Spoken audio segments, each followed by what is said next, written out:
আল্লাহ বলছেন ওয়াবিল ওয়ালিদাইনি ইহসানা, মা বাবার সঙ্গে ইহসান করো, মা বাবার সঙ্গে সদাচরণ করো, মা বাবার সঙ্গে সদ্ব্যবহার করো। এবার মা বাবার সঙ্গে কিভাবে সদ্ব্যবহার করবেন, এই ছোট্ট শব্দের মাধ্যমে আল্লাহ তাআলা সবকিছু বুঝাইয়া দিচ্ছেন। মা বাবার জন্য যখন আপনি ব্যয় করবেন, সুন্দরভাবে ব্যয় করবেন। মা বাবার সঙ্গে যখন কথা বলবেন, সুন্দরভাবে কথা বলবেন। মা বাবার সঙ্গে যখন আপনি কোনো বিষয় ডিসকাস করবেন, সুন্দর ভাষায় করবেন। অনেক সময় আপনার মতের সাথে আপনার মা বাবার মতের অমিল হয়ে যেতে পারে, ওই বিষয়টা আপনি কিভাবে ম্যানেজ করবেন। আল্লাহ বলছেন ওয়াবিল ওয়ালিদাইনি ইহসানা, মা বাবার সঙ্গে সুন্দর আচরণ করো, সদ্ব্যবহার করো, সুন্দর ব্যবহার করো। কথা কাটাকাটির সময় তার প্রতি তোমার শ্রদ্ধা যেন থাকে। অবশ্যই অনেক সময় তোমার বাবার সঙ্গে তোমার মিল নাও হতে পারে, মতের অমিল হয়ে যেতে পারে। ধমক দিতে পারবেন না, অশুভন কথা বলতে পারবেন না, অশ্লীল কথা বলতে পারবেন না, এমন কথা বলবেন না যে কথার মাধ্যমে মার মনে কষ্ট হবে, বাবার মনে কষ্ট হবে, এমন কোনো কথা বলবেন না। আল্লাহ বলছেন ওয়াবিল ওয়ালিদাইনি ইহসানা, যখন তুমি মা বাবার জন্য ব্যয় করবে, স্বেচ্ছায় ব্যয় করবে, স্বতঃস্ফূর্তভাবে তুমি ব্যয় করবে। ব্যয় করার মধ্যে উত্তম তরিকাকে সুন্দরভাবে ব্যয় করবেন। সুন্দরভাবে ব্যয় কাকে বলে? আপনি মা বাবাকে যখন দিবেন, স্বতঃস্ফূর্তভাবে দিবেন, বাধ্য হয়ে দিবেন না, সমাজের চাপে দিবেন না, আদালতের চাপে দিবেন না, এমনিতেই দিবেন, মন থেকে দিবেন, স্বতঃস্ফূর্তভাবে দিবেন। অন্য মানুষকে যেমন ভাবে আপনি স্বতঃস্ফূর্তভাবে দেন, মা বাবাকেও এমন ভাবে স্বতঃস্ফূর্তভাবে দেন। দেওয়ার ক্ষেত্রেও ইহসান। আল্লাহ বলছেন ওয়াবিল ওয়ালিদাইনি ইহসানা, মা বাবার সঙ্গে তুমি সদাচরণ করো, সুন্দর আচরণ করো। অর্থাৎ মা বাবার সঙ্গে তোমার উঠা বসেন, কথা বলা, এদেরকে দেওয়া, এদের সঙ্গে তোমার যত ধরনের আচরণ হতে পারে সর্বক্ষেত্রেই তুমি ইহসান করবা, সদাচরণ করবা, সুন্দর আচরণ করবা, সদ্ব্যবহার করবা। কোনোভাবেই তাদের সঙ্গে তুমি কোনোভাবেই কষ্ট দেওয়ার মতো কোনো কাজ করতে পারবা না। আল্লাহ জানায় দিচ্ছেন যদি তোমার মা এবং বাবা দুজন তোমার জীবদ্দশায় বার্ধক্যে উপনীত হয়ে যান, বৃদ্ধ হয়ে যান, বুড়া হয়ে যান। মানুষ যখন বুড়া হয়ে যায় ওই সময় ধৈর্য শক্তিও কমে যায়। মানুষ যখন বুড়া হয়ে যায় আকল বুদ্ধি বিবেক এটাও মোটামুটি কমে যায়। মানুষ যখন বৃদ্ধ হয়ে যায় ওই সময় মানুষের চাহিদার মধ্যেও পরিবর্তন চলে আসে, রুচির মধ্যে পরিবর্তন চলে আসে। বৃদ্ধ হয়ে গেলে চাহিদার মধ্যে পরিবর্তন আসে, রুচির মধ্যেও পরিবর্তন চলে আসে। আপনি যখন দেখবেন মা বাবার চাহিদা আপনি পূরণ করতে পারছেন না, মা বাবাও দেখবেন আপনি তার চাহিদা পূরণ করতে পারছেন না, কেন? বৃদ্ধ হয়ে গেছেন। বৃদ্ধ হয়ে যাওয়ার পরে জোয়ান থাকতে যেই মনের চাহিদা ছিল, রুচি ছিল, ওই রুচির মধ্যে পরিবর্তন চলে আসতে পারে। মেজাজের মধ্যে পরিবর্তন চলে আসে, মেজাজটা একটু কিছুটা খিটখিটে মেজাজ হয়ে যায়, ঠিক না বেঠে? এখন আল্লাহ বলছে যদি তোমার জীবদ্দশায় মা এবং বাবা দুজন অথবা একজন বার্ধক্যে উপনীত হয়ে যান, বুড়ো হয়ে যান, তখন তোমার আচরণটা তাদের সাথে কেমন হবে? আল্লাহ রাব্বুল আলামিন বলেন ইম্মা ইয়াবলুগান্না ইনদাকাল কিবারা আহাদুহুমা আও কিলাহুমা ফালা তাকুল লাহুমা উফিন ওয়ালা তানহারহুমা وقل لهما قولا كريما। আল্লাহ রাব্বুল আলামিন বলেন মা এবং বাবা দুজন অথবা একজন যদি তোমার জীবদ্দশায় বার্ধক্যে উপনীত হয়ে যান, বার্ধক্যে পৌঁছে যান, ফালা তাকুল লাহুমা উফিন ওয়ালা তানহারহুমা, তখন তুমি দেখবা তাদের চাহিদা পূরণ করতে পারছো না, কারণ চাহিদা তো বেড়ে গেছে, চাহিদা অনেক পরিমাণ বেড়ে গেছে। এইবার যখন দেখবেন আপনি চাহিদা পূরণ করতে পারছেন না, মা বাবা সত্য কথাও বলতে পারেন আপনাকে, মা বাবা তীর্যক মন্তব্য করতে পারেন আপনাকে নিয়ে, মা বাবা আপনাকে নিয়ে কটু কথাও বলতে পারেন। আল্লাহ বলছেন বিনিময়ে ফালা তাকুল লাহুমা উফ, তুমি এমন কোনো কথা বলবা না যে কথার মাধ্যমে তোমার বিরক্তি ভাব প্রকাশ পায়। এমন কথা বলতে পারবেন না যে কথার মাধ্যমে তোমার বিরক্তি ভাব প্রকাশ পায়। আল্লাহ জানায় দিচ্ছেন কেন জানুনি, ওই সময় তো এমনিতেই তাদের মধ্যে পরিবর্তন হয়ে গেছে। মা বাবা যখন বৃদ্ধ হয়ে যায়, বৃদ্ধ মানুষের মধ্যে ছেলেপনা আর মেয়েলিপনা চলে আসে। আলহামদুলিল্লাহ نحمده ونستعينه ونستغفره ونؤمن به ونتوكل عليه ونعوذ بالله من شرور أنفسنا ومن سيئات أعمالنا من يهده الله فلا مضل له ومن يضلله فلا هادي له وأشهد أن لا إله إلا الله وحده لا شريك له وأشهد أن سيدنا وسندنا وحبيبنا ومولانا محمدا عبده ورسوله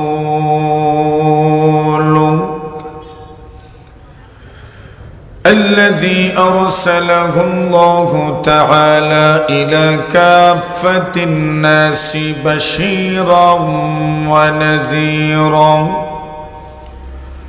وداعيا إلى الله بإذنه وسراجا منيرا أما بعد فأعوذ بالله من الشيطان الرجيم بسم الله الرحمن الرحيم واعبدوا الله ولا تشركوا به شيئا وبالوالدين إحسانا وقال رسول الله صلى الله عليه وسلم حين سأله عبد الله بن مسعود رضي الله تعالى عنه أي العمل أفضل يا رسول الله قال الصلاة لوقتها قال قلت ثم أي قال بر الوالدين قال قلت ثم أي قال الجهاد في سبيل الله أو كما قال عليه الصلاة والسلام آمنت بالله صدق الله مولانا العظيم وصدق رسوله النبي الكريم ونحن على ذلك لمن الشاهدين والشاكرين والحمد لله رب العالمين صلى الله على سيدنا ومولانا محمد وعلى آله وأصحابه وسلم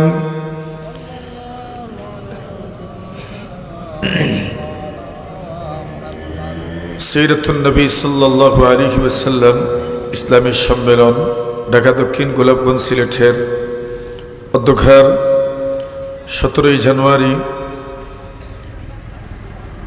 বরকতময় জলসার সম্মানিত সভাপতি মুআজ্জাজ মুকাররম হযরত উলামায়ে কেরাম মুরব্বিয়ান সাহেবান যুবক ভাইয়েরা পর্দার আড়ালে অবস্থানরত অত্যন্ত শ্রদ্ধেয় সম্মানিত মা ও বোনেরা আল্লাহ পাক রব্বুল আলামিনের অসংখ্য অগণিত শুকরিয়া আদায় করছি যিনি আজকের সিরাতুন নবী সাল্লাল্লাহু আলাইহি ওয়াসাল্লামের শানদার আয়োজনে আমাদেরকে উপস্থিত হওয়ার তৌফিক দান করেছেন এজন্য সকলেই শুকরিয়া জ্ঞাপন করছি আলহামদুলিল্লাহ।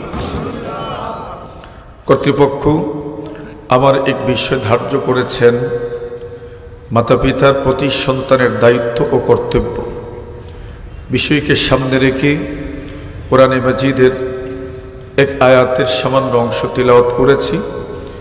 মহানবী মুহাম্মদুর রাসূলুল্লাহ সাল্লাল্লাহু আলাইহি ওয়াসাল্লামের দিক নির্দেশনামূলক অসংখ্য অগণিত আহাদিসের ভান্ডার থেকে এক হাদিস আপনাদের সামনে আমি পাঠ করেছি। এখানে বলা হয়েছে মাতা পিতার প্রতি সন্তানের দায়িত্ব কর্তব্য। এই শিরোনামটি অত্যন্ত সুন্দর। দায়িত্ব কর্তব্য বোঝানো হয়েছে। কিন্তু সমাজ ব্যবস্থায় সব মানুষই অধিকার নিয়ে সোচ্চার। অধিকার বলতে বলতে আমরা সবাই নিজের অধিকারের জন্য সব ধরনের তোড়জোড়, যত কিছু করার দরকার সব ছাপ অধিকারের উপর। কিন্তু যারা আমরা নিজের অধিকার আদায়ে সচেষ্ট, আমরাই অন্যের ব্যাপারে, অন্যের অধিকার, অন্যের স্বীকৃত যত অধিকার আছে সেগুলো দিতে আমরা ব্যর্থ। এটাই আমাদের সমাজ। কেন? অধিকার শুনতে শুনতে আমাদের কাছে মনে হচ্ছে যে বস দুনিয়াতে মনে হয় আমাদের শুধু অধিকারই, দায়িত্ব নাই মনে হয়। কি বলে না, সমাজ কি এমন না? মানে সবাই আমরা দায়িত্বের ব্যাপারে গাফেল আর অধিকারের ব্যাপারে সোচ্চার। দুনিয়াতে যত আন্দোলন সংগ্রাম হয় কেন হয়? কি আদায়ের আন্দোলন? অধিকার আদায়ের আন্দোলন। কেন আমরা সবাই মনে মনে ভাবি এবার আমার অধিকার। মা বাবা যারা ওনারা ভাবেন বাস আমাদের তো অধিকারই অধিকার। এটি শুধু এক ক্ষেত্রে নয়, সর্বক্ষেত্রে। আল্লাহ রাসূল বলছেন, ইন্নাকুম সাতারাউনা আসারাতান ওয়া উমুরান তুনকিরুনা। এমন একটা সময় তোমরা দেখবে যে সময় মানুষ নিজের অধিকারকে প্রাধান্য দিবে, এবং এমন কিছু বিষয় তোমরা দেখবে যেটা মানুষ করতে থাকবে কিন্তু এটা অপছন্দনীয়। সাহাবায়ে কেরাম রাসূলকে প্রশ্ন করেন, ইয়া রাসূলুল্লাহ, আমাদের করণীয় কি? নবীজি খুব শর্ট শব্দে, খুব কম শব্দে মানুষের দায়িত্ব বুঝিয়ে দিয়েছেন।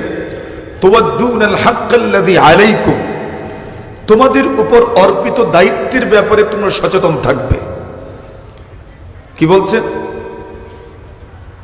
বলেন, দায়িত্বের ব্যাপারে সচেতন থাকবা। আচ্ছা বলেন, এখন যদি এই কথার উপর আমাদের আমল হয়ে যায়, গোটা সমাজ ব্যবস্থা সুন্দর হয়ে যাবে। কিসের ব্যাপারে সচেতন? দায়িত্বের ব্যাপারে। এই সমাজে এমন একটা মানুষ দেখেন যার দায়িত্ব নাই, এমন একজন মানুষ আপনি দেখেন যার দায়িত্ব নাই। সমাজ সব মানুষের দায়িত্ব আছে। আমরা যারা পুরুষ, আমরা যখন ছেলে তখন আমাদের দায়িত্ব মা বাবার প্রতি খেয়াল রাখা। কয়েকদিন পরে আমরা স্বামী হয়ে গেলাম, দায়িত্ব বাড়লো না কমলো? এখন স্বামী হিসেবে দায়িত্ব আছে আমার। আরো কয়েকদিন পরে বাবা হয়ে গেলাম, এখন কি দায়িত্ব বাড়লো না কমলো? এখন বাবা হিসেবে দায়িত্ব পালন করতে হবে আমাকে। ঠিক এইভাবে একজন নারী, সে মেয়ে ছিল, মাতা পিতার প্রতি তার দায়িত্ব আছে। যখন সে বড় হলো, বিয়ে দেওয়া হলো, এখন কোন পর্যায়ে? স্বামী, মেয়ে বুঝি স্বামী হল। এখন কি?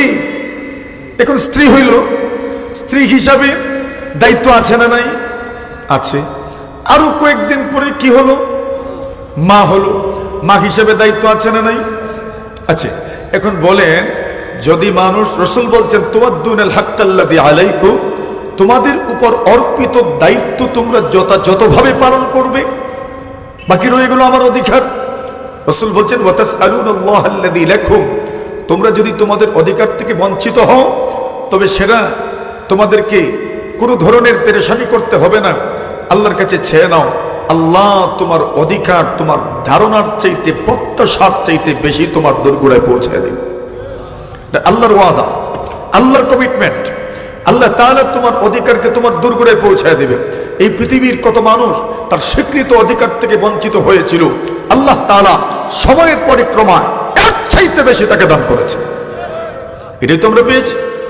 এখন বলেন, এই সমাজ ব্যবস্থায় রাসূল যে বলছেন তোমরা দেখবে মানুষ নিজের থেকে প্রাধান্য দিবে, এই কথার বাস্তবতা আছে না নাই?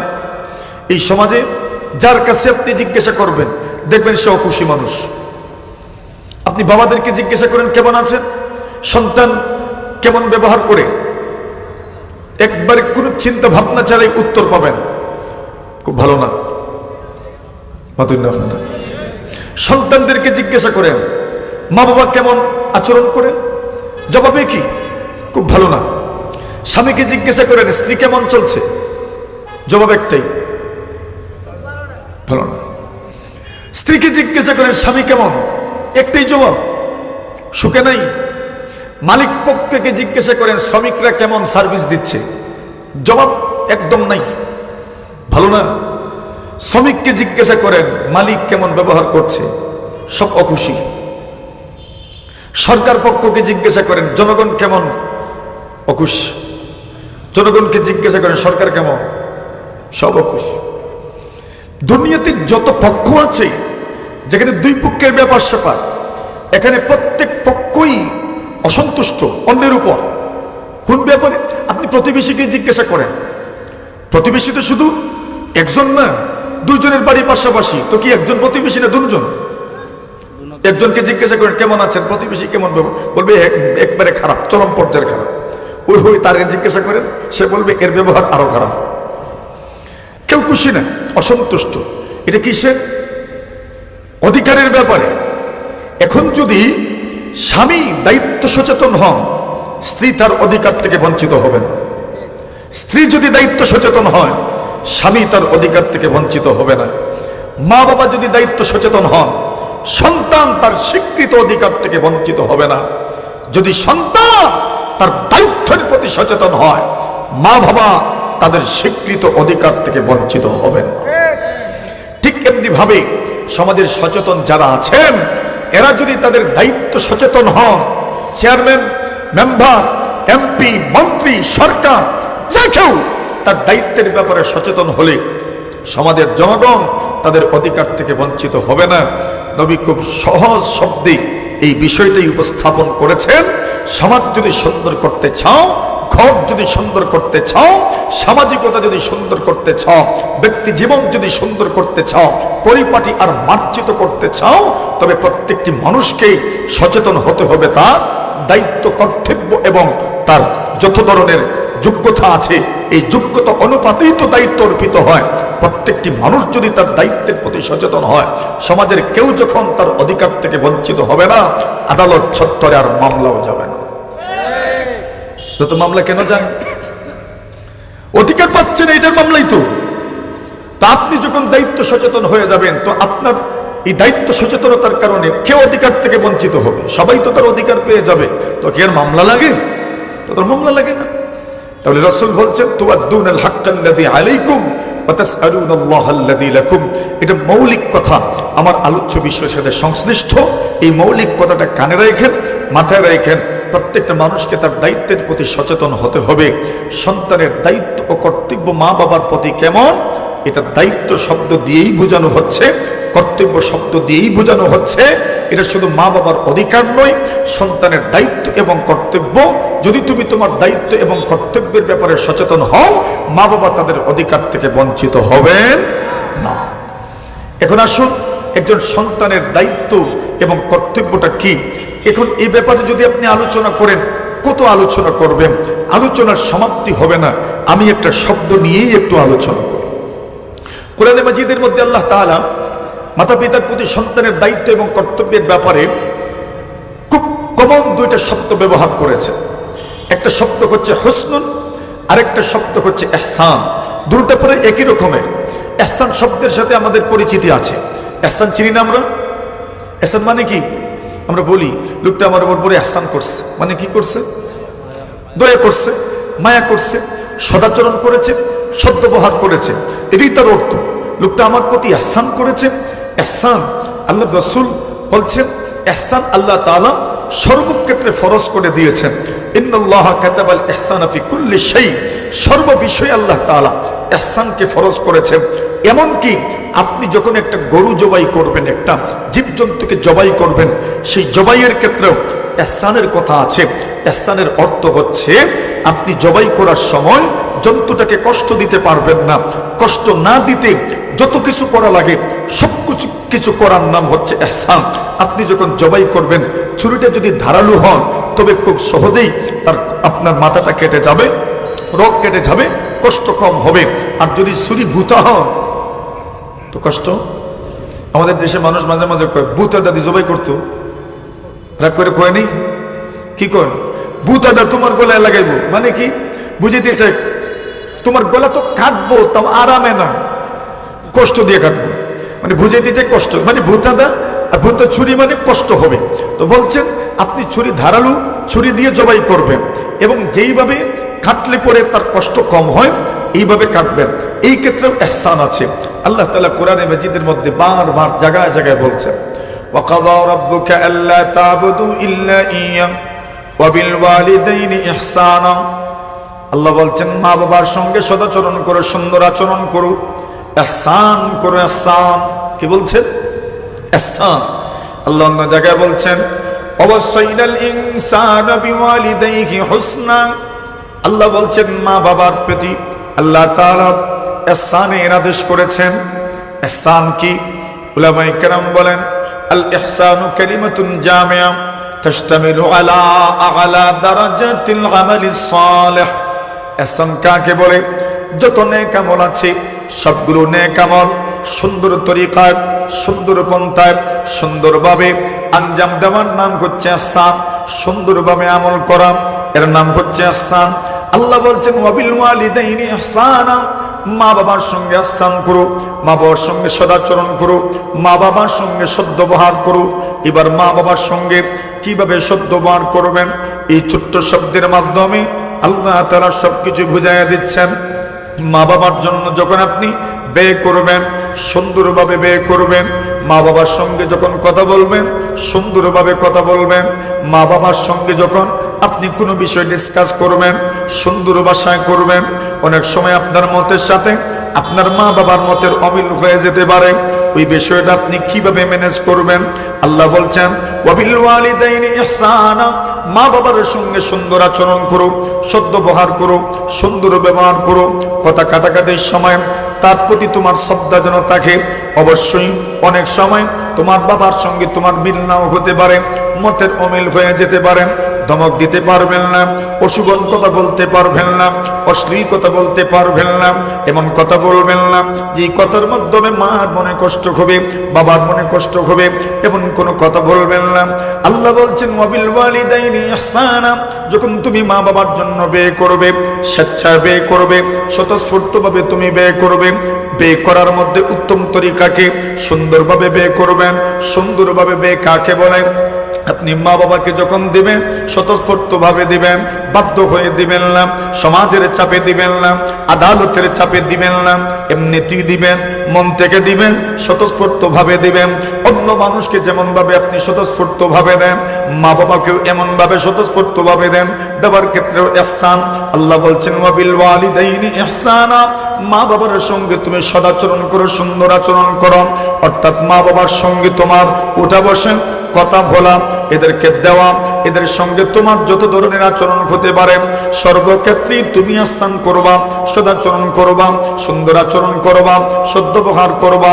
কোনোভাবেই তাদের সঙ্গে তুমি কোনোভাবেই কষ্ট দেওয়ার মতো কোনো কাজ করতে পারবা না। আল্লাহ জানায় দিচ্ছেন যদি তোমার মা এবং বাবা দুজন তোমার জীবদ্দশায় বার্ধক্যে উপনীত হয়ে যান, বৃদ্ধ হয়ে যান, বুড়া হয়ে যান। মানুষ যখন বুড়া হয়ে যায় ওই সময় ধৈর্য শক্তিও কমে যায়। মানুষ যখন বুড়া হয়ে যায় আকল বুদ্ধি বিবেক এটাও মোটামুটি কমে যায়। মানুষ যখন বৃদ্ধ হয়ে যায় ওই সময় মানুষের চাহিদার মধ্যেও পরিবর্তন চলে আসে, রুচির মধ্যে পরিবর্তন চলে আসে। বৃদ্ধ হয়ে গেলে চাহিদার মধ্যে পরিবর্তন আসে, রুচির মধ্যে পরিবর্তন চলে আসে। আপনি যখন দেখবেন মা বাবার চাহিদা আপনি পূরণ করতে পারছেন না, মা বাবাও দেখবেন আপনি তার চাহিদা পূরণ করতে পারছেন না। কেন? বৃদ্ধ হয়ে গেছেন। বৃদ্ধ হয়ে যাওয়ার পরে জোয়ান থাকতে যেই মনের চাহিদা ছিল, রুচি ছিল, ওই রুচির মধ্যে পরিবর্তন চলে আসতে পারে। মেজাজের মধ্যে পরিবর্তন চলে আসে, মেজাজটা একটু কিছুটা খিটখিটে মেজাজ হয়ে যায়, ঠিক না বেঠে? এখন আল্লাহ বলছে যদি তোমার জীবদ্দশায় মা এবং বাবা দুজন অথবা একজন বার্ধক্যে উপনীত হয়ে যান, বুড়ো হয়ে যান, তখন তোমার আচরণটা তাদের সাথে কেমন হবে? আল্লাহ রাব্বুল আলামিন বলেন ইম্মা ইয়াবলুগান্না ইনদাকাল কিবারা আহাদুহুমা আও কিলাহুমা فلا تقل لهما اف ولا تنهرهما وقل لهما قولا كريما। আল্লাহ রাব্বুল আলামিন বলেন মা এবং বাবা দুজন অথবা একজন যদি তোমার জীবদ্দশায় বার্ধক্যে উপনীত হয়ে যান, বার্ধক্যে পৌঁছে যান, ফালা তাকুল্লাহুমা উফিন ওয়ালা তানহারহুমা, তখন তুমি দেখবা তাদের চাহিদা পূরণ করতে পারছো না, কারণ চাহিদা তো বেড়ে গেছে, চাহিদা অনেক পরিমাণ বেড়ে গেছে। এইবার যখন দেখবেন আপনি চাহিদা পূরণ করতে পারছেন না, মা বাবা সত্য কথাও বলতে পারেন আপনাকে, মা বাবা ত্রিজক মন্তব্য করতে পারেন আপনাকে নিয়ে, মা বাবা আপনাকে নিয়ে কটু কথাও বলতে পারেন, আল্লাহ বলছেন বিনিময়ে ফালা তাকুল্লাহুমা উফ, তুমি এমন কোন কথা বলবা না যে কথার মাধ্যমে তোমার বিরক্তি ভাব প্রকাশ পায়, এমন কথা বলতে পারবেন না যে কথার মাধ্যমে তোমার বিরক্তি ভাব প্রকাশ পায়। আল্লাহ জানায় দিচ্ছেন কেন জানুনি, ওই সময় তো এমনিতেই তাদের মধ্যে পরিবর্তন হয়ে গেছে। মা বাবা যখন বৃদ্ধ হয়ে যায়, বৃদ্ধ মানুষের মধ্যে ছেলেপনা আর মেয়েলিপনা চলে আসে, ঠিক না বেটি? যখন বৃদ্ধ হয়ে যায় তখন ছোটবেলায় যেরকম ছিলেন এরকম কিছু ভাব চলে আসে। তো আল্লাহ বলছেন তুমি ধমক দিও না। আচ্ছা বলেন, আমরা যখন ছোট ছিলাম ওই সময় আমরা কি কম করেছি? আর কত কিছু করলেন। আল্লাহ বলছেন এই অবস্থা তাদের বড় হয়ে গেলে হয়, এই অবস্থা বৃদ্ধ হয়ে গেলে চলে আসে। আল্লাহ বলছেন ছোটদের চাহিদা কি কম না বেশি? আরে খাইতে পারবে না তা তো জানেন, নিশ্চিত পারবে না, কিন্তু যাই দেখবে তাই কিন্তু আপনার কাছে চাইবে, যা দেখবে তাই কিন্তু চাইবে। যদিও সে জানে সব পারবে না, আমিও জানি সে পারবে না, কিন্তু আপনি তো এরপরেও সন্তানকে সবকিছুই দিয়ে দেই, কিনে দেই, জানি সে খাইতে পারবে না, এরপরেও কিন্তু চায়, আমরাও কিনে দেই। আল্লাহ বলছেন তোমার মা বাবা যখন বৃদ্ধ হয়ে যাবে তখন তাদের চাহিদার মধ্যে পরিবর্তন চলে আসবে। এই দেখবেন একটা খাইতে মন চায়, আরো কিছুক্ষণ পরে দেখবেন আর একটা খাইতে মন চায়, অথচ কিছুই পারবে না, পুরোটা খাইতে পারবেন না। রুচি তো কমে গেছে, এমনিতেই তো কমে গেছে, পুরোটা খাইতে পারবেন না। আল্লাহ বলছেন ধমক দিও না, ফালা তাকুল্লাহুমা উফ, তুমি ওই সময় বিরক্তি পূজা যায় এমন কোন শব্দ বলবা না। ওয়ালা তানহারহুমা, আল্লাহ বলছেন ধমক তো দিতেই পারবেন না, ধমক দিবেন না। ওয়াকুল্লাহুমা কাউলান কারীমা, আল্লাহ বলছেন যদি বুঝাইতে হয় কোনো কিছু, যদি তাদেরকে বুঝাইতে হয়, আল্লাহ বলছেন ওয়াকুল্লাহুমা কাউলান কারীমা, সর্বোচ্চ সম্মান দিয়ে কথা বলো। মা বাবার সঙ্গে যদি সম্মান দিয়ে কথা বলতে পারো না, তবে তুমি দুনিয়াতে আর কাকে সম্মান দিয়ে কথা বলবা? কথা বলেন ঠিক না বেটি? মা বাবাকে যদি সম্মান দিয়ে কথা বলতে পারো না, দুনিয়াতে সম্মানের দিবা কাকে? তুমি সম্মানের সর্বোচ্চ মিনার তো আর মা বাবা, সর্বোচ্চ মিনার শ্রদ্ধার সম্মানের সর্বোচ্চ মিনার আর নাম মার বাবা। এখানেই যদি সম্মান প্রদর্শন করতে পারল না তো সম্মান দিবার কোন জায়গায়?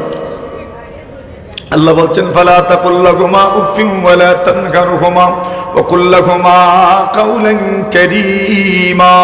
মুফতি তাকি উসমানী দামাত বারাকাতুহুম খুব সম্ভব কোন এক জায়গায় একটা কথা লিখেছেন, এই কথাটা বড় বুঝে ধরছে আমার। এই কথাটা শুনেই আপনাদেরকে, একজন মানুষ আল্লাহর বান্দা, তার সন্তান মোটামুটি যখন সবেমাত্র কথা বলা শিখছে, তো দেখবেন যখন সন্তানরা সবেমাত্র কথা বলা শিখে তখন দেখবেন আমাদের কাছে খুব ভালো লাগে। তাদের কথা আলতু আলতু করে কথা বলে, আমতামতো করে কথা বলে, একটু একটু কথা বলে, আধা কথা বলে, অর্ধেক ভিতরে থাকে। দেখবেন সব জায়গায় সব অক্ষর উচ্চারণ করতে পারে না, রড জায়গায় লতু উচ্চারণ করবেই, ঠিক না? ওই কথাগুলো কেমন লাগে, কত ভালো লাগে, মানে আমার হৃদয়টাকে রোমাঞ্চিত করে ফেলে।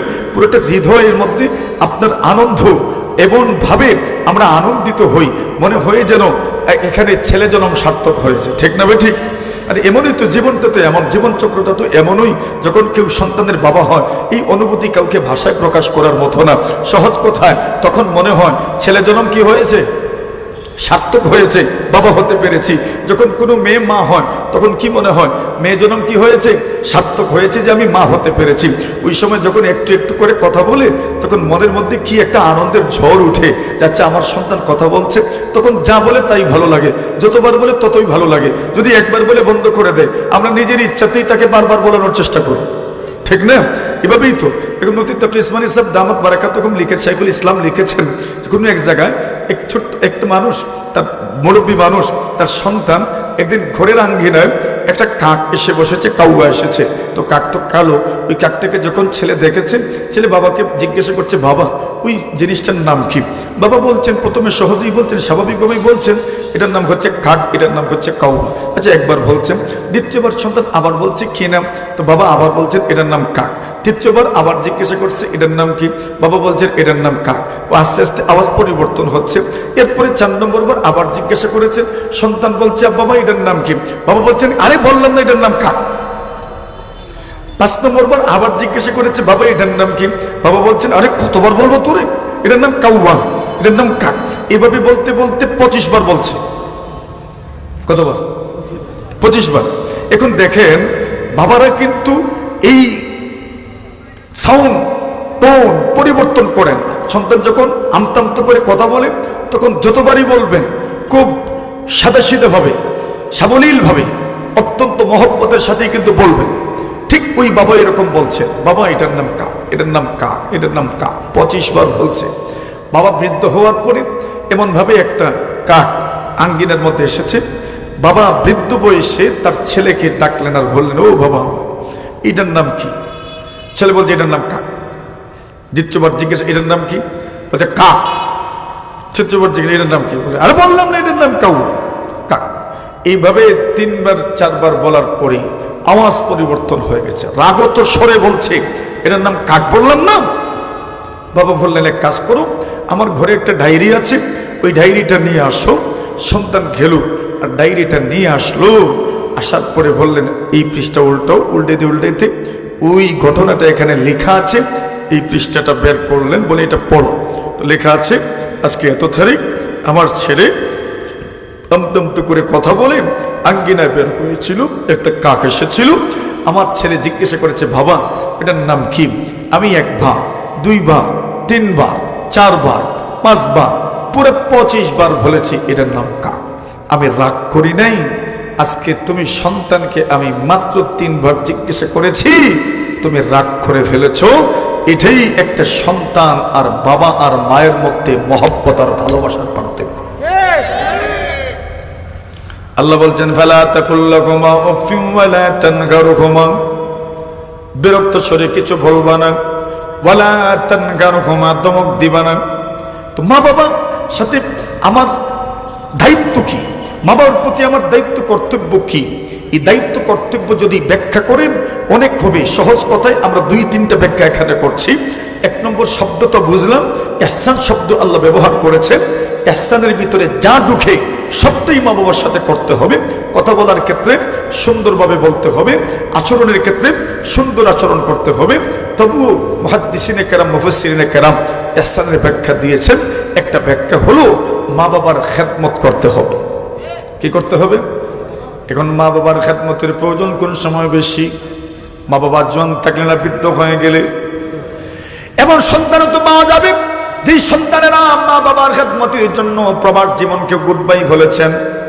এমন সন্তানও সমাজে পাওয়া যায় মা বাবার খেদমতের জন্য সবকিছু ছেড়ে দিয়েছেন। মা বাবা বৃদ্ধ, খেদমত করার মতো আর কেউ নাই, সব ছেড়ে দিয়ে মা বাবার খেদমত করেছেন। মুফতি তকি উসমানী দামাত বারাকাতুহুম কোন এক জায়গায় লিখেন, ওনার কথা কেন বলছি, এই দুনিয়ার সর্বশ্রেষ্ঠ আলিম বলতে যাকে বোঝায় মুফতি তকি উসমানী দামাত বারাকাতুহুমকে বোঝায়। উনি বলছেন মুফতি শফি রহমাতুল্লাহি আলাইহি অসুস্থ ছিলেন। এমন অসুস্থ, এই সময় হজের মৌসুম চলছিল। কেউ নাকি বলছে বদরে হজে যাওয়ার জন্য। মুফতি তকি উসমানী বলেন এর আগে আমি আর কোনোদিন হজে যাই নাই, বাইতুল্লাহ জিয়ারতের আশা কার নাই, আল্লাহর নবীজির রওজার সামনে দাঁড়ায় সালাম দেওয়ার আশা কার নাই? সবার মনে মুমিনের হৃদয়ের সবচেয়ে বড় ত্যাগ এবং সবচেয়ে বড় সাধনা, সবচেয়ে মনের আশা, বড় আশার নাম হচ্ছে আল্লাহর ঘরের জিয়ারত, নবীজির রওজা জিয়ারত। এটাই তো মুমিনের সবচেয়ে বড় আশা, ঠিক না ঠিক? এত বড় আবাদ পেয়েছেন, এরপরেও বললেন আব্বা জানের কাছে অনুমতি চাইলেন, আব্বা জান আমি তো হজে যেতে চাই, একটা অফার এসেছে বদনি হজের, আল্লাহর ঘর দেখবো, খানায় কাবার গিলাফে ধরবো, আল্লাহর ঘরের রুকনি ইয়ামানি আমি স্পর্শ করব, হজের আসওয়াদের কোণে স্পর্শ করব। আল্লাহ তাআলা আমাকে তৌফিক দিলে আমি সেখানে যাব। আল্লাহর নবীর রওজা দাঁড়ায় আমি আসসালাতু ওয়াসসালামু আলাইকা ইয়া রাসূলুল্লাহ বলবো, আসসালামু আলাইকা আইয়ুহান নবী ওয়া রাহমাতুল্লাহি ওয়া বারাকাতুহু বলবো। যদি তৌফিক দেন। আপনি কি বলেন? হযরত মুফতি শফি রহমাতুল্লাহ আলাইহি মারিফুল কোরআনের লেখক, এটা আপনারা চিনবেন এই জন্য বলছি। মুফতি শফি রহমাতুল্লাহ আলাইহি অনুমতি দিলেন, যাও তুমি হজে চলে যাও। কিন্তু পরক্ষণেই মুফতি সাহেব বলেন, আমার মনে হলো, শাইখুল ইসলাম বলেন, আমার মনে হলো আব্বাজানকে এমন অবস্থায় রেখে যাইতে মন চাচ্ছে না, একটু খেদমত করি। কিছুদিন পরে নিয়ত পরিবর্তন করে নিলেন। নিয়ত পরিবর্তন করার পরে তো হজে গেলেন না। একদিন মুফতি শফি রহমাতুল্লাহ আলাইহি শাইখুল ইসলাম তাকি উসমানী দামাত বারাকাতুহুকে জিজ্ঞাসা করলেন, কি ব্যাপার, তোমার হজের কি হলো? আল্লাহর বান্দা বলেন, হযরত আমাদের হজ আর উমরা তো এখানেই। জোরে বলে, বুঝছেন কিছু? কি বুঝছেন? আমাদের হজ উমরা তো এখানেই। আল্লাহর হাবিব সাল্লাল্লাহু আলাইহি ওয়াসাল্লাম এক সাহাবী নবীদের সামনে আসলেন, বললেন, ইয়া রাসূলুল্লাহ, ইয়া হাবিবাল্লাহ, যুদ্ধের ময়দানে যেতে চাই, জিহাদে যেতে চাই। আল্লাহর রাসূল সাল্লাল্লাহু আলাইহি ওয়াসাল্লাম জিজ্ঞাসা করলেন, তোমার বাবা মা কি জীবিত আছেন? জবাব দিলেন, জি ইয়া রাসূলুল্লাহ, আমার বাবা এবং মা জীবিত আছেন। আল্লাহর রাসূল বলেন, ফাফিহিমা ফাজাহির, এই দুইজনের মধ্যেই তুমি জিহাদ করো। সুবহানাল্লাহ বলেন, এই দুইজনের খেদমত তুমি করো। মুফতি শফি রহমাতুল্লাহ আলাইহি এত খুশি হয়েছেন। শাইখুল ইসলাম বলেন, আরে এখন তো আল্লাহ তাআলা আমাকে বছরের 3-4 বার আল্লাহর ঘরের মেহমান বানান। জোরে বলেন, এটা দোয়া, এটা দোয়া যে বলছেন এখানেই তো আমাদের হজ আর উমরা, এখানেই তো বসে আছেন, শুয়ে আছেন, বাস আপনার খেদমত করতে থাকি। এই দুনিয়াতে মা বাবার খেদমতের কারণে কত মানুষ কত কিছু যে ত্যাগ করেছেন, এর ইতিহাস যদি আপনারা শুনেন, মা বাবার খেদমত করলে কি হয় এবং মা বাবার খেদমতের প্রয়োজন বার্ধক্যের সময়ে বেশি, মা বাবার খেদমত করলে কি হয়, এক ঘটনা আপনাদেরকে বলি আমি। হযরত ওয়াইস আল কারনী রাহিমাহুল্লাহু তাআলা, নাম তো আপনারা অনেকেই শুনেছেন, ওয়াইস কারনী রাহিমাহুল্লাহু তাআলা, ওনার ব্যাপারে কত ঘটনা যে আপনারা জানেন, আমাদের চাইতে বেশি ঘটনা আপনারা জানেন ওয়াইস কারনী রাহমাতুল্লাহি আলাইহির ব্যাপারে। এত সব ঘটনা আপনাদের জানা আছে। ওয়াইস কারনী রাহিমাহুল্লাহু তাআলা নবীর যুগে ছিলেন, মুসলমানও ছিলেন, কিন্তু অত্যন্ত দুঃখের বিষয় উনি সাহাবী হতে পারেন নাই। কেন হতে পারেন নাই? যে উনি বলেছিলেন যে আমি যাব নবীজিকে দেখার জন্য, কিন্তু নবীজিকে দেখতে গেলে আমার মায়ের খেদমত করার মতো দ্বিতীয় কোনো মানুষ নাই। এখন আমি নবীজির কাছে যেতে পারবো, এটা আমার মনের চাহিদা পূরণ হবে, কিন্তু আমার মায়ের যে খেদমত করতে হবে ওইটা করবে কে? আমি না গেলেও তো পারি, কিন্তু যদি যাই তবে একটা মর্যাদা আমি লাভ করতে পারবো, সাহাবিয়তের মর্যাদা লাভ করতে পারবো, সাহাবি হতে পারবো। আর সাহাবি হওয়া মানে তো বুঝেনি, সাহাবি হওয়া মানে যাদের আগের পরের সব গুনাহ আল্লাহ মাফ করে দিয়েছে। জোরে বলেন, সাহাবী হওয়া মানে আল্লাহ তাআলার সন্তুষ্টির ঘোষণা সুস্পষ্টভাবে যারা শুনতে পেরেছেন, একবারে চিরস্থায়ী সন্তুষ্টির ঘোষণা। রাদিয়াল্লাহু আনহুম ওয়া রাদু আন, আল্লাহ বলছেন সাহাবীদের উপর আমি আল্লাহ সন্তুষ্ট, সাহাবীরাও আমি আল্লাহর উপর সন্তুষ্ট। মানে এমন একটা মর্যাদাকে উনি খোয়াচ্ছেন শুধু মায়ের খেদমতের কারণে। এখন উনি আর গেলেন না, খেদমত করতে করতে আল্লাহর রাসূলের ইন্তেকাল হয়ে গেল, নবীজি দুনিয়া থেকেই বিদায় হয়ে গেলেন। কিন্তু আল্লাহ তাআলা মায়ের খেদমতের ওসিলায় ওনার সম্মান কমবে, এটা কি হইতে পারে? সম্মান কমবে মনে হয়? কমবে না। তো সাহাবিয়তের মর্যাদা তো উনি হারাইলেন, তো এটা রিকভারি কেমনে হবে? এটার পার্শ্বত্ব কেমনে হবে? ওমর রাদিয়াল্লাহু তাআলা বলেন, আল্লাহ রাসূল তার ইন্তেকালের আগে আমাকে বললেন, ওমর, তোমার জমানায় কোনো একজন মানুষ মদিনায় আসতে পারে, ইয়ামান থেকে আসবে, যার নাম হবে ওয়াইস। যদি ওই লোকের সাথে তোমার সাক্ষাৎ হয় তবে ওই লোককে আমার সালাম জানাইব এবং তুমি সহ গোটা মুসলিম জাহানের জন্য তার মাধ্যমে দোয়া করাইব। জোরে বলে। এখন বলেন তো, ওমর রাদিয়াল্লাহু তাআলা অপেক্ষায় আছেন, রাসূল যেহেতু বলেছেন আসবেন তো নিশ্চিত, ঠিকই আসলেন। ওমরকে জানানো হলো যে ওয়াইস নামী একজন ব্যক্তি এসেছেন। ওমর সাক্ষাৎ করলেন, বলেন হাত ধুলো আর দোয়া করো আমার জন্য, গোটা মুসলিম জাহানের জন্য। ওয়াইস বলেন, আমি কেন দোয়া করব? আমি আসলাম নবীর সাহাবীদের দোয়া নেওয়ার জন্য। আল্লাহর নবীজিকে আপনারা দেখেছেন, আল্লাহর নবীজির নূরানি চেহারা আপনাদের দেখার সৌভাগ্য হয়েছে। আল্লাহর নবীদের সঙ্গে যুদ্ধের ময়দানে গিয়েছেন, আল্লাহর পয়গম্বরের সেবা যত্ন করতে পেরেছেন। আল্লাহর হাবিবের উজুর পানি হাতে মেখেছেন, মুখে মেখেছেন, মাথায় মেখেছেন। আল্লাহর নবীজির উজুর পানি নিজেরা পান করেছেন, জবান তো বড় পান। আল্লাহর নবীজি কত স্মৃতি আপনারা বুকে ধারণ করেন। এমন একজন মানুষের সামনে আমি দাঁড়াইলাম, ওই মানুষটা তো আমার জন্য দোয়া করবে। আল্লাহ নবী বিশ্ব নবীদের সঙ্গে কত ধরনের ঘটনার সাক্ষী আপনারা আছেন। আল্লাহ রাসূলের সাহাবী ওমর রাদিয়াল্লাহু তাআলা বলেন, একদিন উহুদ পর্বতের উপরে আমরা দাঁড়িয়েছিলাম, নবীজিও ছিলেন, আবু বকর ছিলেন, আমিও ছিলাম। এমন সময় উহুদ পর্বতের মধ্যে কম্পন শুরু হয়ে গেল। আল্লাহ নবীর সাহাবী হযরত ওমর বলেন, নবীজি ওই সময় উহুদ পর্বতকে ডাক দিয়ে বললেন, উহুদ পর্বত তুমি থেমে যাও, স্থির হয়ে যাও। ওমর বলেন, আল্লাহ রাসূল বলেছেন, এর উহুদ পর্বত তুমি থেমে যাও, তুমি স্থির হয়ে যাও। তোমার উপর নবী দাঁড়িয়ে আছেন, তোমার উপর সিদ্দিক দাঁড়িয়ে আছেন, তোমার উপর ফারুক দাঁড়িয়ে আছেন, শহীদ দাঁড়িয়ে আছেন। তুমি নড়বা, তুমি কম্পিত হবা, তা হতে পারে না। আল্লাহ নবীর সাহাবী বলেন, নবীজি বলতে দেরি, উহুদ পর্বতের কম্পন বন্ধ হতে দেরি হয় নাই। এমন কত কত ঘটনার সাক্ষী আপনারা আছেন। দোয়া তো আপনি করবেন। আল্লাহর হাবিবের সাহাবী হযরত ওমর বলেন, আরে ওয়াস তুমি দোয়া করো। ওয়াস বলছেন, আমি কেন দোয়া করব? নবীর সাহাবী ওমর বলেন, এটা উপরের অর্ডার। কোন জায়গার অর্ডার? উপরের অর্ডার। আল্লাহ নবীজি বলে গেছেন। ওয়াস আশ্চর্য হয়ে গেলেন, নবীজি কেন বলে যাবেন? আল্লাহ নবীর সাহাবী ওমর বলেন, তারপরে বলবো, আগে যা করার জন্য বলা হয়েছে তা করে নাও।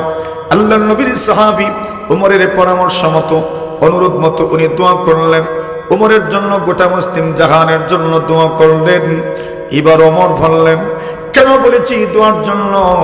কেননা তুমি যখন মায়ের খেদমতের ওসিলায় আল্লাহর নবীজির সাহাবিয়তের মর্যাদা লাভ করতে পারো নাই, মায়ের খেদমত করেছো, আল্লাহর কাছে ওই আমলটা এত পছন্দনীয় হয়েছে। মহান আল্লাহ যদিও সাহাবিয়তের মর্যাদা দেন নাই, কিন্তু সাহাবীদের জীবদ্দশায় তাদের জন্য হাত তুলে আল্লাহর দরবারে দোয়া করার মতো যোগ্যতা আল্লাহ দান করেছে। কোন মানুষ যদি মা বাবার খেদমত করতে পারেন তবে কি হবে? বুখারী শরীফের riwayat, নবীজি সাল্লাল্লাহু আলাইহি ওয়াসাল্লাম বলেন, ঘটনা আপনাদের জানা আছে, শুধু ইঙ্গিত করব আমি। নবীজি সাল্লাল্লাহু আলাইহি ওয়াসাল্লাম বলেন, বাইনামা সালাসাতু নাফার, তিনজন ব্যক্তি রাস্তা দিয়ে যাচ্ছিলেন। এমন সময় বৃষ্টি চলে আসলো। বৃষ্টি আসার কারণে বৃষ্টি থেকে বাঁচতে গিয়ে তিনজন গুহার ভিতরে আশ্রয় নিলেন। মনে তো আছে ঘটনা, গুহার ভিতরে তিনজন আশ্রয় নিয়েছেন। কেন মানুষ জানে ওই সময় গুহার ভিতরে আশ্রয় না নিলে বৃষ্টি থেকে বাঁচা যাবে না। গুহার ভিতরে আশ্রয় নেওয়া মাত্রই হঠাৎ করে দেখে যায়, ফানহাত্তাত আলাইহিম সাখরাতুম মিনাল জাবাল ফানতাবাকাত আলাইহিম ফামুগারিহিম। আল্লাহর নবী বলেন, হঠাৎ করে পাহাড়ের চূড়া থেকে একটা বড় পাথর এসে গর্তের মুখটাকে বন্ধ করে দিল। গর্তের মুখটা যখন বন্ধ হয়েছে, ভিতরে আলো ঢুকে না, বাতাসও ঢুকে না, অক্সিজেন নাই, আলো নাই, বাতাস নাই। এমন একটা গুহার ভিতরে আপনি কেমনি বা থাকবেন? সাপ বিচ্ছুর তো ভয় আছে। এমন গুহা তো নয় যে পরিষ্কার করে রাখা। ওই গুহার ভিতরে তো সাপ বিচ্ছু থাকতে পারে, গাছপাত থাকতে পারে। আল্লাহর নবীর সাহাবায়ে কেরাম আব্দুল্লাহ ইবনে ওমর বর্ণনা করেন, নবীজি সাল্লাল্লাহু আলাইহি ওয়াসাল্লাম বলেন, এই তিনজনের মধ্যে হাবিত শুরু হয়ে গেল। এমন কঠিন পরিস্থিতিতে পড়লাম, গর্তের মুখটা বন্ধ হয়ে গেল। গর্তের ভিতরে, গুহার ভিতরে সাপ বিচ্ছু আছে, হয়তো আলো ঢুকে না, বাতাস ঢুকে না, অক্সিজেনের শূন্যতায় মারা যাওয়ার তো প্রক্রম হতে পারে। এমন একটা কঠিন বিপদের সময় আল্লাহ ছাড়া আর কেউ তো উদ্ধার করতে পারে? জোরে জোরে, এমন সময় কে উদ্ধার করেন? মানুষ এই দুনিয়াতে যত ধর্মের মানুষ আছে, যত জায়গায় সে আল্লাহ ছাড়া অন্য কাউকে ডাকুক না কেন, এমন মুসিবতের সময় আল্লাহ ছাড়া কেউ কারো কাছে দোয়া করে না, ঠিক কিনা? যে কোনো ধর্মের মানুষ হোক, আল্লাহ কি চিনে, আল্লাহ কি জানে। আল্লাহ বলেন, নবীজি, ওয়া ইন সাআলতাকুম মান খালাকাস সামাওয়াতি ওয়াল আরদ, আপনি যদি মক্কার মুশরিকদেরকে প্রশ্ন করেন আসমান জমিনকে সৃষ্টি করেছে, নিশ্চয় নিশ্চয় এরা জবাব দিবে আল্লাহ, এরা জবাব দিবে আল্লাহ। মুশরিকরা বলবে আল্লাহ সৃষ্টি করেছেন। মুশরিকরাও জানে দুনিয়ার কোনো দেবী, দুনিয়ার কোনো মূর্তি, দুনিয়ার কোনো দরগা, দুনিয়ার কোনো দরগা কেউ সৃষ্টি করতে পারে না। সৃষ্টি করার ক্ষমতা একমাত্র কার? এরাও জানে এই পৃথিবীর মধ্যে যখনই মানুষ মুসিবতের সম্মুখীন হয়।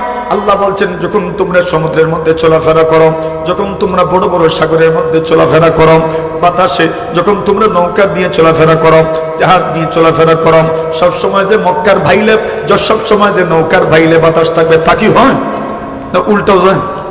মাতুন না আপনারা? উল্টা যে সময় যায় এই সময় কার কথা মনে হয়? মাতুন না আপনারা? কার কথা? অন্য যে কোনো সময় আল্লাহ ছাড়া অন্য কারো কথা মনে হইতে পারে, কিন্তু সমুদ্রে আর নদীতে যখন নৌকার উল্টা বাতাস চলে তখন কার কথা মনে হয়? আল্লাহর কথা মনে হয়।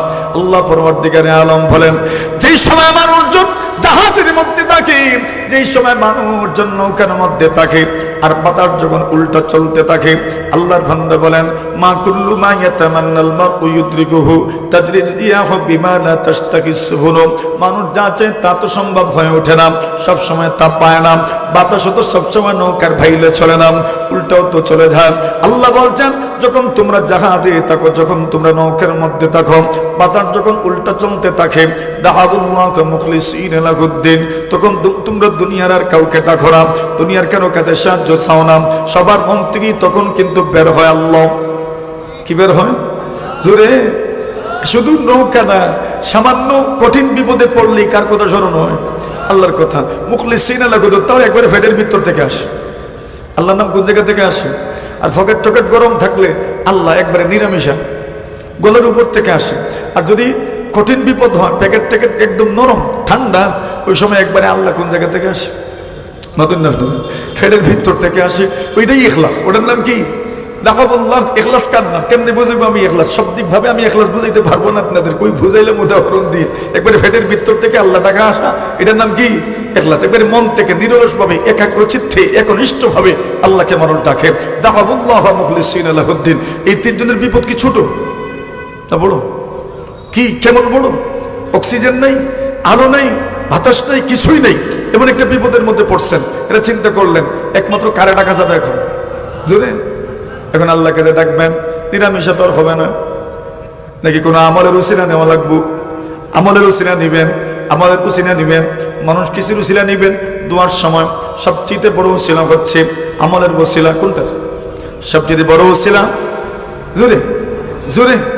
জীবনে এমন কিছু আমল থাকার দরকার যেই আমলের কোনো বিনিময় আপনি নেন নাই, ওই আমলটাকে উসিলা করে দোয়া করলে আল্লাহ দোয়া কবুল করবেন। কিছু আমল আছে? আছে আছে নাই যেমন না, কিছু নাই কেন, এগুলো জমা। কিছু আমল এমন থাকার দরকার যেই আমলটাকে উসিলা করে দোয়া করলে আল্লাহ দোয়া কবুল করবেন। আমার কথা বুঝছেন নি আপনারা? আমলের আপনার জীবনে এমন আমল থাকা দরকার যেই আমল একমাত্র কার জন্য করছেন? আল্লাহর জন্য। ওই আমলকে উসিলা করে আপনি যত দোয়া করবেন শব্দ কবুল হবে। সুবহানাল্লাহ। কালকে কইবেন না আরো জোরে? এটাও একটা আমল। তো যদি কেউ ইখলাসের সাথে কিছু আমল করে যেটার কোনো বিনিময় নেই, এই আমলকে উসিলা করে দোয়া করলেই দোয়া কি হয়? কবুল হয়। এটা একটা হাতিয়ার, কিন্তু মনে থাকবে তো। কিছু আমল আছে, সবার জীবনে আছে। জীবনে কত মানুষের উপকার করেন নাই নিঃস্বার্থভাবে, একটা আমল। তো বলছেন এই তিনজন বললেন, এরে দেখো না কোনো আমল আছে কিনা। উনজুরু আমালানা মিনতুম কুননা সালিহাতান লিল্লাহ। তিনজন একজন আরেকজনকে বললেন, উনজুরু আমালান আমিনতুম সালিহাতান লিল্লাহ। একজন আরেকজনকে বললেন, এমন কোন আমল আছে কিনা দেখো যে আমলটা একমাত্র আল্লাহকে সন্তুষ্ট করার জন্য করেছেন। এমন কোন এক আমল থাকলে সেই আমলকে উসিলা নিয়ে দোয়া করু। এখন তিনজন আছেন, কয়জন? তিনজন তিনটা আমলকে উসিলা করলেন। একজন উসিলা করলেন আল্লাহ, আল্লাহুম্মা ইন্নাহু কানা লিয়া জিরান।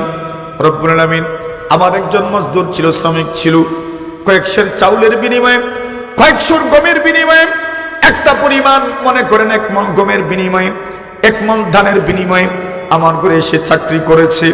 চাকরির মেয়াদ যখন শেষ হয়ে গেল, কাজ করেছে পুরা সার্ভিস দিয়েছে 16 আনা। আমার কোনো আপত্তি নেই তার উপর, কিন্তু ওই লোকটা যাওয়ার সময় পারিশ্রমিক নিয়ে গেল না। এখন পারিশ্রমিক নিল না, আমরা হলে তো বললাম না ঠিক আছে।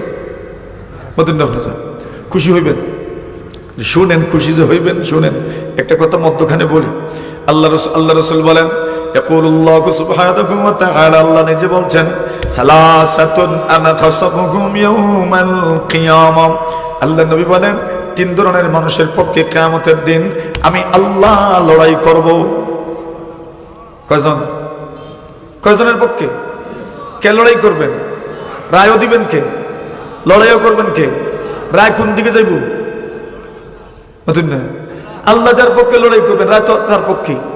এর মধ্যে প্রথম বলছেন, যে ব্যক্তি কোনো মজদুর রাখলো, কোন একজন শ্রমিককে দিয়ে কাজ করাইলো, পুরা 16 আনা সার্ভিস দিল, কিন্তু তার পারিশ্রমিক দিল না, আল্লাহ বলছেন এই মালিকের বিরুদ্ধে আর শ্রমিকের পক্ষে কিয়ামতের দিন আমি আল্লাহ লড়াই করব। রাইখেন শ্রমিকের পারিশ্রমিক আটকায়, রাখবেন নি? আল্লাহ দাঁড়াবেন তোমার বিরুদ্ধে, মনে থাকবে তো ইনশাআল্লাহ। কোন শ্রমিকের প্রাপ্য টাকা আটকায় রাখেন না, পারলে বাড়ায় দিয়ে, কমাইবেন কেন? শ্রমিক তো, মজদুর তো, কমাবেন কেন? মজদুর, একজন মজদুর আর শ্রমিকের কাছে তুমি মানে দায়বদ্ধ, তুমি তার কাছেও চাইতে হবে কমাও। আপনার টাকার অভাব না, কিন্তু আপনি তার কাছেও চাচ্ছেন কমাবে, কমা কমা কমা। আপনি জানেন এটা তার ন্যায্য, এরপরেও কমাইতে চান কেন?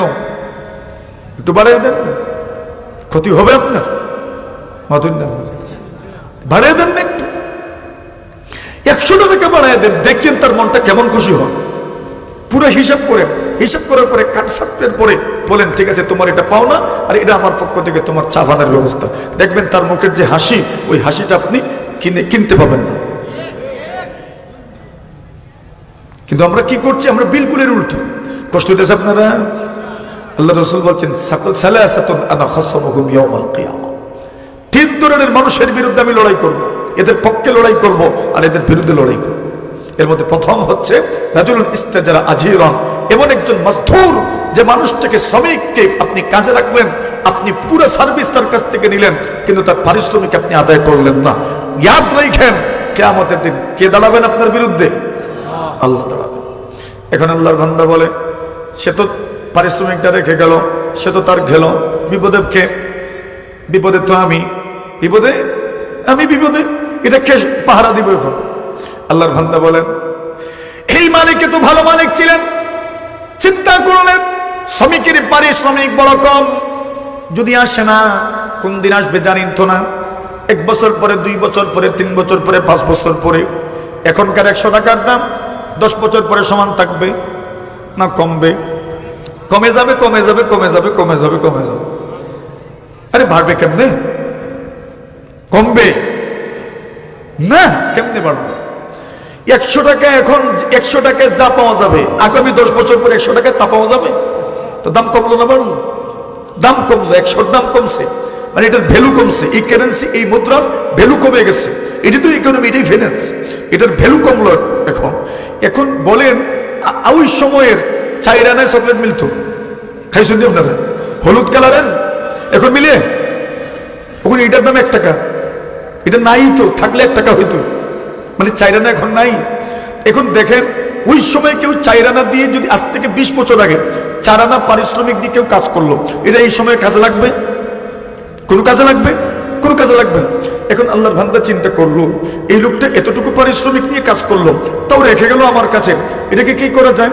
আল্লাহর বান্দা এই টাকাটাকে বসায় রাখে নাই, বরং এই টাকাটাকে আমরা দেশে বলেন না লড়াচড়া করা, কেটা কর, মানে কেটা করছে, একটু ব্যবসা বাণিজ্য করছে আর কি। ব্যবসা বাণিজ্য করছে যে প্রথমে মুরগ কিনছে, কি কিনছে? এভাবেই তো মানুষ বাড়ে, মানুষ বড় হয় কেমন? এইভাবেই তো বড় হয়, ছোট ব্যবসায়ী থেকে বড় ব্যবসায়ী হয়। এখন মুরগ কিনছে, মুরগ বিক্রি করছে, এটা ছাও দিছে, বাচ্চা দিছে, এটা বিক্রি করছে। ছাগল কিনছে, ছাগল কেনার পরে গরু কিনছে, গরু কেনার পরে উট কিনছে। মাশাআল্লাহ, ব্যবসা করতে করতে করতে করতে করতে করতে আল্লাহ এত বরকত দিয়েছেন, এত বরকত দিয়েছেন, এত বরকত দিয়েছেন। 6-7 বছর পরে, মানে কত বছর পরে এসেছে এটার কোনো উল্লেখ নাই। অনেক বছর পরে ওই লোকটা, ওই মজদুর, ওই শ্রমিক মালিকের কাছে এসেছে।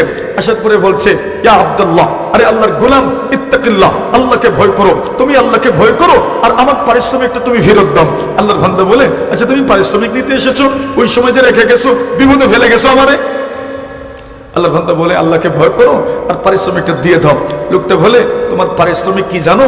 ওই তুমি হাওরে যাও, মাঠে যাও, মরুভূমিতে যাও, সেখানে এক পাল ছাগল আছে, এক পাল গরু আছে, এক পাল উট আছে, উটের পাল, ছাগলের পাল, গরুর পাল, রাখাল সহ তুমি, রাখাল সহ মালিক তুমি। সুবহানাল্লাহ বলে। আল্লাহর বান্দা বলে তাস্তাহজিউবি, ঢং করছো আমার সাথে, ঠাট্টা করছো, মজাক করছো, বিদ্রুপ করছো আমাকে নিয়ে। আমার মাত্র কয়েক সের ধান বা গম, আর তুমি বলছো এক পাল উট, এক পাল ছাগল, এক পাল গরুর মালিক আমি। তা কিভাবে? আল্লাহর বান্দা বলে তুমি তো জানো না আমি কিন্তু এটা দিয়ে ব্যবসা করেছি যাতে তোমার টাকাটা নষ্ট না হয়, পারিশ্রমিকটা যেন নষ্ট না হয়। আমি ব্যবসা করতে করতে এই পর্যন্ত ব্যবসা করেছি, ওইটা হলো তোমার।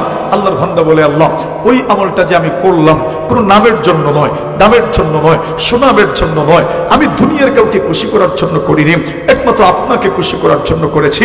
যদি আমার ওই আমলটা আপনার দরবারে গৃহীত হয়, কবুল হয়, গ্রহণ হয়, অ্যাকসেপ্ট হয়, আল্লাহ সেই আমলকে উসিলা করে দোয়া করছি আজকের এই কঠিন বিপদ থেকে আমাদেরকে উদ্ধার করেন। দোয়া করতে দেরি গর্তের গুহার মুখ থেকে পাথরটা থিমবাগের একবার সরে গেছে। বুঝছেন এখন ওই আমলটা কি নিঃস্বার্থ ভাবে করেছে। আরেকজন দোয়া করেছেন আল্লাহুম্মা ইন্নাহু কানাত লি বিনতুন মিন উহিব্বুহা কাশাদ্দি মা ইউহিব্বুর রিজালুন নিসা। রব্বুল আলামিন আল্লাহ, আমার একজন চাচাতো বোন ছিল, আমি যার পরনে তাকে মহব্বত করতাম, আমি তার সঙ্গে মনোকামনা পূরণ করার জন্য সর্বাত্মকভাবে চেষ্টা করেছি। আমি একদিন তার কাছে গেলাম, কিছু টাকার বিনিময়ে তার সঙ্গে জিনা ব্যভিচারের মধ্যে আমি লিপ্ত হব। এই জন্য আমি তার সঙ্গে জিনা ব্যভিচার করতে চাইলাম। যেই মুহূর্তে আমি জিনা করতে যাব ওই সময় আমার চাচাতো বোন শরীরের মধ্যে তরতর করে কম্পন শুরু হয়ে গেল। আল্লাহর বান্দি ডাক দিয়ে বলে ইয়া আব্দুল্লাহ, আল্লাহর গোলাম, আমার চাচাতো ভাই, ইত্তাকিল্লাহ, আল্লাহকে ভয় করো, আল্লাহকে ভয় করো, আল্লাহকে ভয় করো, আল্লাহকে ভয় করো। মোহর না দিয়ে তুমি আমার সঙ্গে জিনা করো না। আল্লাহু আকবার। ওই কথাটা আল্লাহর বান্দার কর্ণ করে এমন ভাবে জঙ্কার তুলেছে, হৃদয়ের রাজ্যে এমন বাদে ভূমিকম্প শুরু হয়েছে, মনের মধ্যে পরিবর্তন চলে আসলো, হৃদয়ের মধ্যে পরিবর্তন চলে আসলো, ঈমান জাগ্রত হয়ে গেল। সাথে সাথেই বলে যাও যাও যাও, আমি তোমার সঙ্গে জিনা করব না, ব্যভিচারের মধ্যে লিপ্ত হব না। আল্লাহর বান্দা বলে আল্লাহ ওই দিন চাইলেই কিন্তু আমি ব্যভিচারের মধ্যে লিপ্ত হয়ে যেতে পারতাম, তার হক নষ্ট করতে পারতাম, কিন্তু করি নাই। কেন? আপনাকে ভয় করে করেছি, আপনাকে সন্তুষ্ট করার জন্য আমলটা করেছি। যদি কবুল হয় আজকের এই কঠিন দিনে আপনার কাছে দোয়া করলাম, আপনার কাছে হাত তুললাম, আমাদেরকে মুসিবত থেকে আপনি উদ্ধার করেন। আল্লাহর বান্দা দোয়া করেছে, গুহার মুখ থেকে পাথরটা 3 ভাগের 2 ভাগ সরে গেছে। ওইসে কয়জন? ঠিক ছিল কয়জন? আর ওইসে কয়জন? আল্লাহর বান্দা দোয়া করছে আল্লাহুম্মা ইন্নাহু কানা লি আবাওয়ানি শাইখানি কাবীরান। আল্লাহর বান্দা দোয়া করে আল্লাহ আমার বাবা মা দুজন বৃদ্ধ ছিলেন। সুবহানাল্লাহ। বাবা এবং মা ছিলেন দুজন বৃদ্ধ ছিলেন। এমন বৃদ্ধ বাবা মা আছেন, এমন আছেন এখানে? হ্যাঁ আছেন। বৃদ্ধ মা বাবা আছেন, মাশাআল্লাহ। হাত তোলেন দেখি। যাদের মা বাবা আছেন হাত তোলেন। যাদের মা বাবা আছেন, যাদের মা বাবা আছেন হাত তোলেন। আমার মতো অনেকেরই তো নাই। সুবহানাল্লাহ। আল্লাহর বান্দা বলছেন আল্লাহুম্মা ইন্নাহু কানা লি আবাওয়ানি শাইখানি কাবীরান। আমার মা বাবা দুজন বৃদ্ধ ছিলেন। ওয়ালি সিবিয়াতুন সিগার, আমার ছোট্ট ছোট ছেলে মেয়েরাও ছিল। ওকুনতু আরা আলাইহিম, আমি তাদেরকে দুধ পান করানোর জন্য উট রাখতাম, ছাগল রাখতাম, গরু পালতাম। উট গরু ছাগল নিয়ে আমি মাঠে যেতাম, এগুলোকে আমি পান করাইতাম। আমি উটগুলোকে খাওয়াইতাম, গরুকে খাওয়াইতাম, ছাগলগুলোকে পেট ভরে খাওয়াইতাম, বাড়িতে নিয়ে আসতাম, দুধ খেলাইতাম। সবার আগে মা বাবাকে দুধ পান করাইতাম। একদিন আমি আসতে দেরি হয়ে গেল। দেরি হয়ে যাওয়ার পরে আমি আবার মা বাবা দুজনকে আসার পরে দেখলাম দুজন ঘুমিয়ে গেছেন। আল্লাহর বান্দা বলেন আমি দুধের গ্লাস হাতে নিয়ে দুজনের সামনে দাঁড়ায় রইলাম ফজর পর্যন্ত। সুবহানাল্লাহ। আমার সন্তানগুলো কান্না করছে। ছোট্ট ছোট্ট সন্তানগুলো আমার পায়ের নিচে কান্না করছে, পেটের ক্ষুধার যন্ত্রণায় কান্না করছে।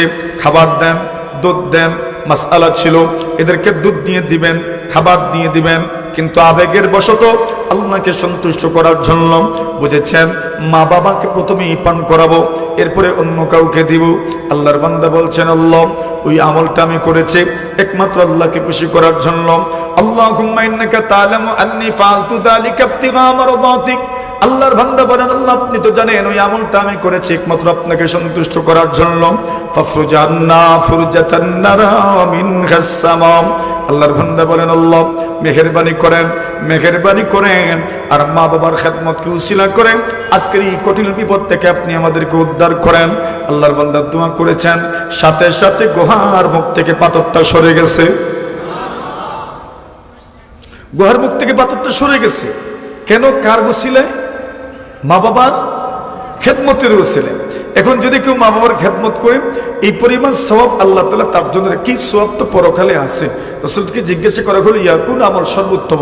নবীজি বললেন, নামাজ সময় মতো পড়ে নাও, দ্বিতীয়ত মা বাবার খেদমত করেন, তৃতীয়ত জিহাদ। দেখেন জিহাদের আগেও কোন আমল? মা বাবার খেদমত।